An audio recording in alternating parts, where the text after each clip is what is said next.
말씀이 에스겔에게 다시 한번 임합니다. 에스겔은 떨며 음식을 먹고 근심하며 물을 마실 것이라는 하나님의 말씀입니다. 이것은 가까운 미래에 예루살렘 성벽에서 일어날 사건을 대한 징조입니다.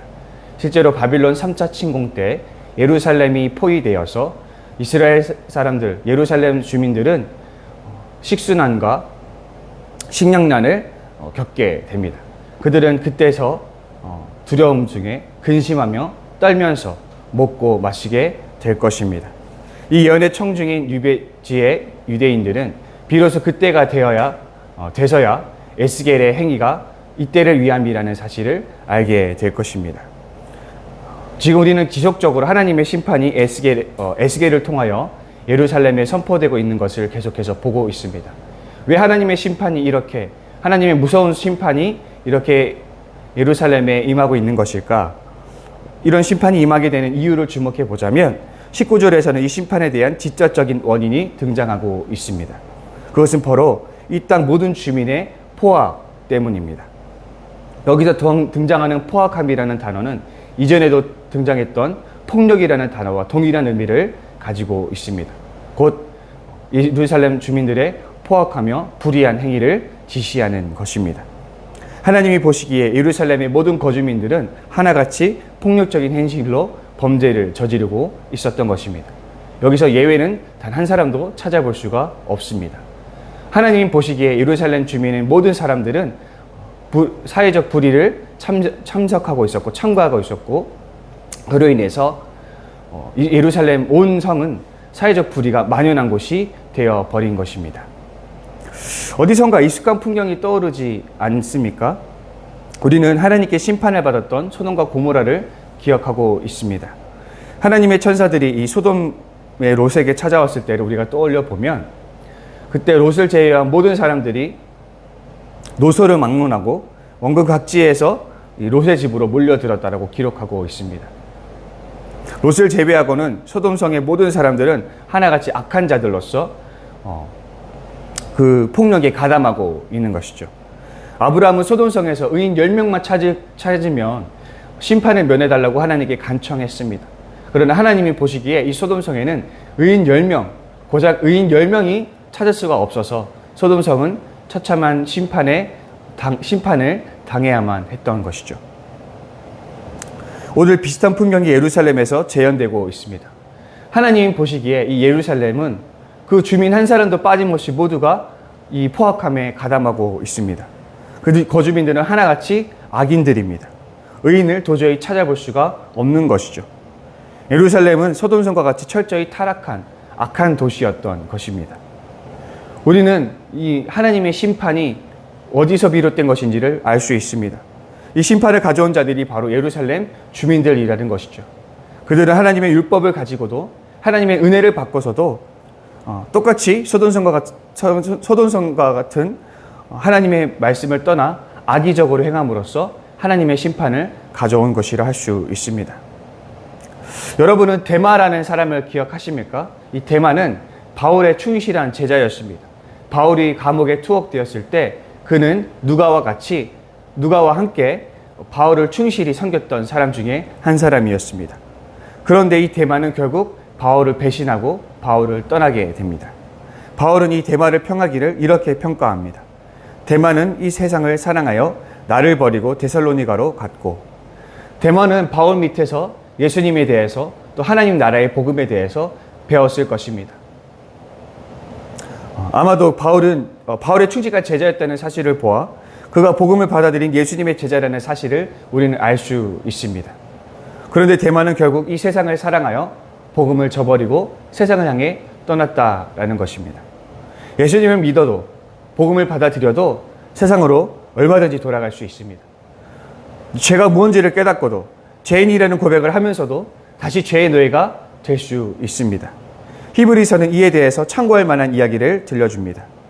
한번 빛을 받고 하늘의 은사를 맛보고 성령에 참여한 바 되고 하나님의 선한 말씀과 내세의 능력을 맛보고도 타락한 자들은 다시 새롭게 하여 회개하게 할 수 없나니, 성경에 이런 구절이 기록되어 있다는 사실은 그 사실만으로도 이런 사람들이 실제로 존재했다는 것을 반증하는 사례일 것입니다. 사실 놀랄 것이 없습니다. 오늘 유대인들의 모습을 보면 그들은 하나님의 은혜를 받고도 하나님의 율법을 받고도 하나님께 분노와 심판으로 끝맺는 이 소돔성과 같은 운명을 맞이하게 되는 사례를 명백히 보여주고 있기 때문입니다. 이름이 꽤나 저명한 미국의 어느 목사님의 이야기입니다.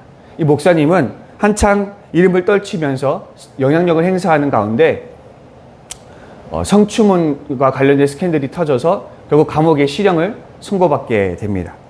그 이후 존 비비어 목사님이 이 목사님에게 면회를 가게 됩니다. 그리고 이렇게 물었습니다.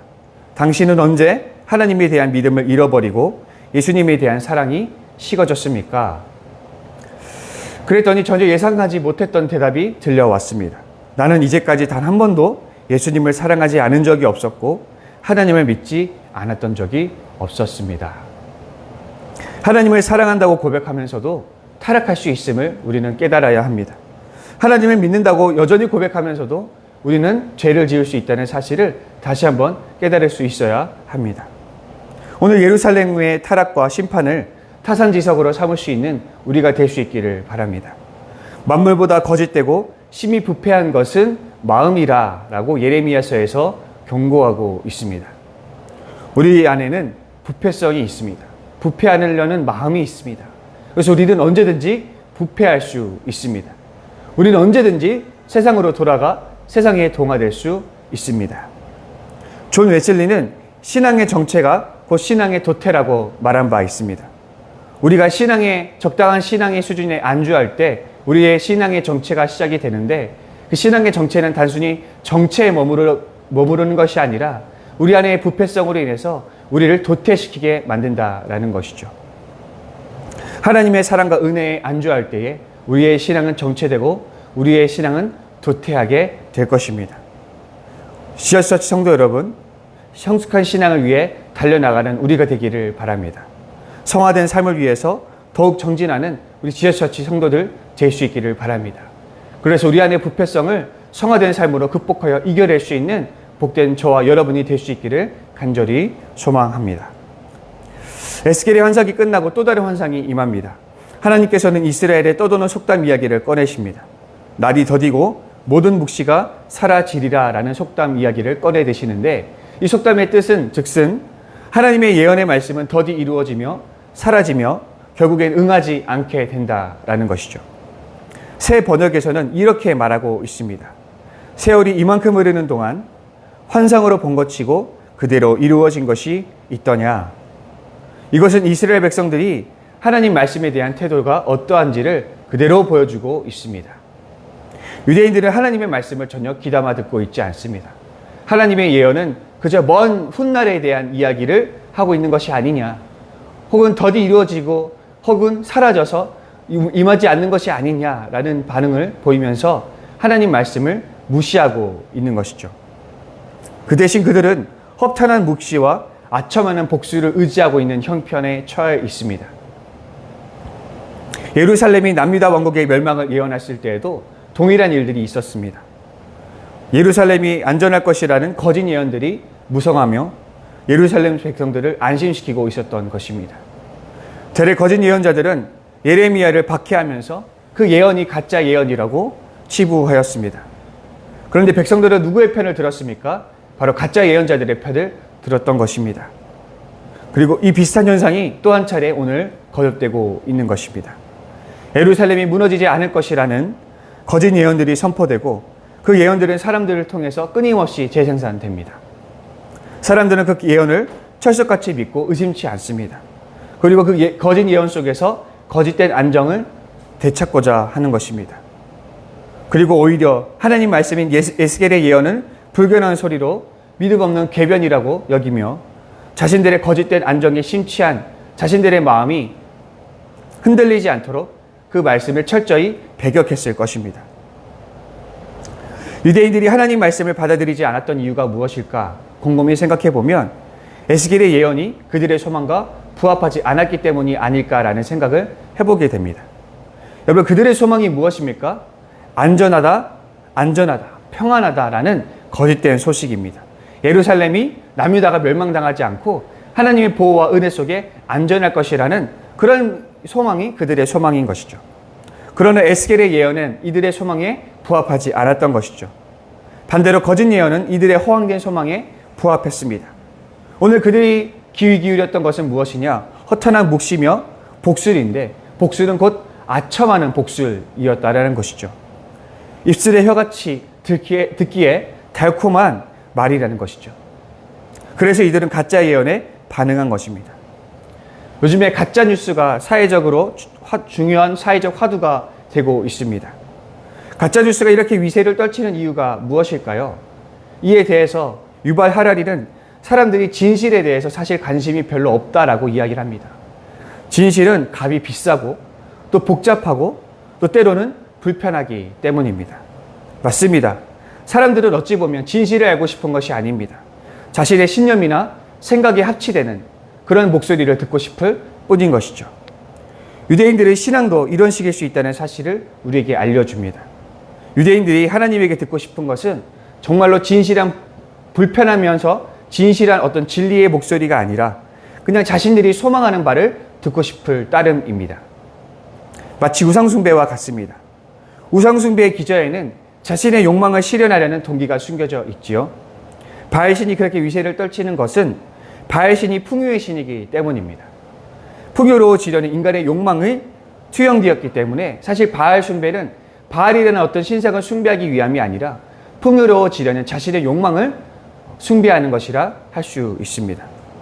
하나님을 믿는 것도 이런 식일 수가 있다라는 것이죠. 하나님 말씀이나 뜻에는 관심이 없고 그저 하나님에게 나의 욕망을 투영하는 것입니다. 이 신앙의 진짜 대상은 하나님이 아니라 바로 나의 욕망이라는 것이죠. 여러분, 답정 너라고 하지요. 답은 정해져 있고 너는 대답만 하면 돼의 줄임말입니다. 하나님의 진리인 양은 잠시 접어두고 내가 하나님께 듣고 싶은 바로 그 말을 우리에게 하여 주십시오. 이렇게 고백하는 꼴인 것이죠. 우리는 예수님의 기도를 기억하고 있습니다. 아버지여, 내 뜻대로 마시옵고 다만 아버지의 뜻대로 하여 주옵소서. 예수님도 십자가 사건을 피하고 싶었을 것입니다. 그래서 하나님께 이 잔을 내게서 돌려달라고, 이 잔을 내게서 피하게 해달라고 하나님께 욕망의 기도를 드렸던 적이 있습니다. 예수님도 하나님께 간절히 듣고 싶었던 그 목소리는 좋다, 이 잔을 너에게서 거두어 주마와 같은 이런 목소리였을 것입니다. 그럼에도 예수님의 기도의 끝은 아버지의 뜻대로 이루어 달라는 그런 말씀으로 끝을 맺고 있습니다. 예수님의 기도는 우리의 신앙의 본질이 무엇인지 가르쳐주고 있습니다. 신앙은 내 욕망을 긍정하고 강화시키기 위함이 아니라는 것이죠. 오히려 내 욕망이 하나님 앞에서 과욕임을 직시하고 그것을 부인하고 절제하는 법을 배우는 것이 바로 신앙입니다. 우리는 어떤 태도로 신앙생활을 하고 있습니까? 하나님의 진리의 말씀보다는 내가 듣고 싶은 말만 들으려고 하지 않습니까? 하나님 뜻에는 반응하지 않고 내 욕망에만 반응하고 있지 않습니까? 아버지여, 내 뜻대로 마시옵고 다만 아버지의 뜻대로 하여 주옵소서. 오늘 이 예수님의 기도를 묵상하면서 오늘 하루 나의 욕망에 위해서가 아니라 하나님 뜻에 반응하는, 하나님 뜻대로 살아가는 우리 성도님들 될 수 있기를 간절히 소망합니다. 우리 시간 함께 기도했으면 좋겠습니다. 이제 기도의 자리로 나아가실 텐데요. 오늘 들은 말씀을 기억하시면서 하나님, 내가 이 소동성의 악인들처럼 될 수 있음을, 언제든지 타락하고 부패할 수 있음을 기억하며 오늘 하루 부단히 성화된 삶을 위해서 달려나갈 수 있는 내 자신이 될 수 있게 해달라고 우리 시간 기도하시고, 또 우리가 우리 8월에 하나됨을 맡김이라는 주제를 가지고 함께 나아가고 있습니다. 하나님, 여러모로 하나됨, 연합이 필요한 시기입니다. 하나님, 우리가 온전히 연합될 수 있도록 주님 은혜를 더하여 주시옵소서. 위에서 기도해 주시고, 우리 지체들 가운데 몸이 아프고 어려운 지체들, 또 사업성이 어렵고 분투하는 지체들이 있습니다. 그 지체들에게 하나님이 놀라우신 은혜와 간섭이 있을 수 있도록 위에서 기도해 주시고, 또 우리 수능 시험을 준비하고 있는 우리 지체들, 우리 학생들, 청년들이 있습니다. 위에서 기도해 주시고, 또 우리 성산교회와의 통합에 대한 건을 가지고 우리가 기도하고 있습니다. 모든 것이 순조롭게 이루어지게 하시고 하나님 뜻대로 이루어질 수 있게 해달라고 우리 하나님께 기도하실 텐데, 우리 먼저 주기도문으로 신앙 고백하시고 이렇게 기도의 자리로 나아가도록 하시겠습니다. 하늘에 계신 우리 아버지, 아버지의 이름을 거룩하게 하시며 아버지의 나라가 오게 하시며 아버지의 뜻이 하늘에서와 같이 땅에서도 이루어지게 하소서. 오늘 우리에게 일용할 양식을 주시고 우리가 우리에게 잘못한 사람을 용서하여 준 것 같이 우리 죄를 용서하여 주시고 우리를 시험에 빠지지 않게 하시고 악에서 구하소서. 나라와 권능과 영광이 영원히 아버지의 것입니다. 아멘.